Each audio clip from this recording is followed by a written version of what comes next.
Qui êtes-vous, madame? Bonjour, Denis. Je te laisse te Monsieur. présenter. Tu commences? Alors, excusez-moi. Moi, c'est Denis Lamontagne. Je suis éditeur d'un site Internet qui s'appelle cursus.edu, .cursus pour certains qui le connaissent. Et notre groupe était, je l'ai toujours vu en anglais, là, je vais le voir en français, raisonnement pédagogique et pratique réflexive. C'est bien. C'était un groupe très international et on a eu de bonnes discussions au départ pour essayer de définir ce que c'était.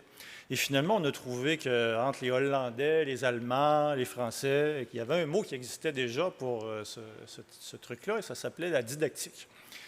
Et la didactique, c'est l'étymologie, c'est qui sert à enseigner, mais plus précisément, c'est l'étude des processus d'enseignement et d'apprentissage. Bon, je pense que tout le monde ici saisit c'est quoi l'avantage d'avoir un nombre appréciable d'enseignants qui sont capables d'analyser la valeur de telle ou telle technologie dans leur pratique d'enseignant.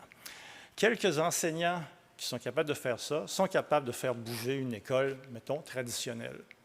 Ce qui n'est pas évident au départ, parce que souvent, les jeunes enseignants arrivent très enthousiastes et le milieu fait en sorte qu'après 2-3 ans, ils sont moins enthousiastes.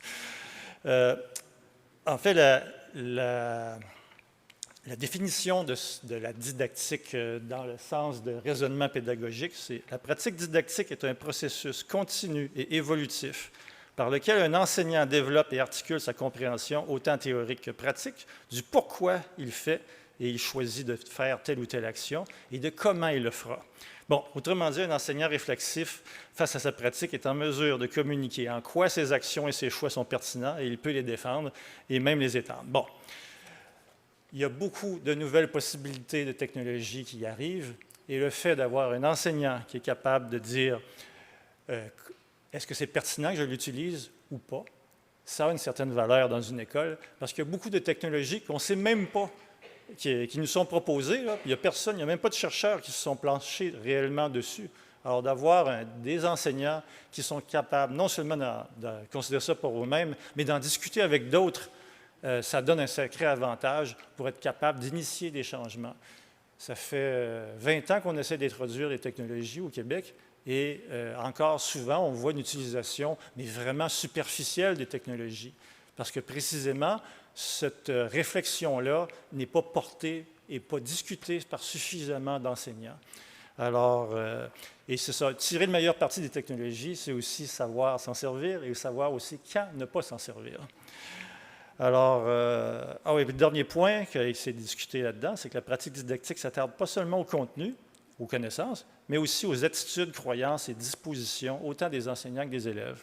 Bon, c'est sûr qu'entre les possibilités et la réalité, c'est toujours, il y a des écarts, des désalignements, comme on a appelé, et c'est justement ces désalignements qu'on veut adresser, entre autres en favorisant la discussion entre les professeurs une fois qu'ils sont partis de l'université, et d'ailleurs. Non.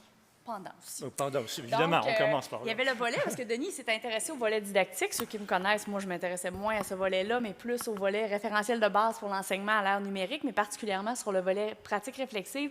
Donc, pour les chercheurs qui faisaient partie du groupe, un des éléments qui persiste, c'est que l'écran fera toujours écran, autant pour les chercheurs que pour les enseignants, c'est-à-dire comment s'intéresser vraiment au processus qui sous-tend l'utilisation des technologies, pas seulement pourquoi on ne les utilise pas, mais comment on peut bien les utiliser. Soutenir le raisonnement pédagogique et la pratique réflexive, c'est encore un débat important entre les chercheurs sur est-ce qu'on dit aux futurs enseignants comment faire ou on essaie de comprendre comment il fait. Donc, souvent, il y a certaines universités, certains chercheurs avaient une pratique très prescriptive dans notre groupe pour dire à l'étudiant, au futur enseignant, comment réfléchir, comment agir dans sa classe, alors que d'autres universités ont commencé à prendre d'autres chemins pour former l'étudiant, notamment dans l'usage du numérique. Et il y a quand même une fracture numérique très importante entre les pays, et pas seulement dans les pays qui sont moins favorisés. Donc, il y a une fracture numérique dans l'accès aux outils, mais aussi dans la compréhension de certains outils qui peuvent être utilisés. Puis, il y a une fracture numérique aussi entre les universités qui sont moins favorisées pour former leurs futurs enseignants. Parfait. Merci beaucoup.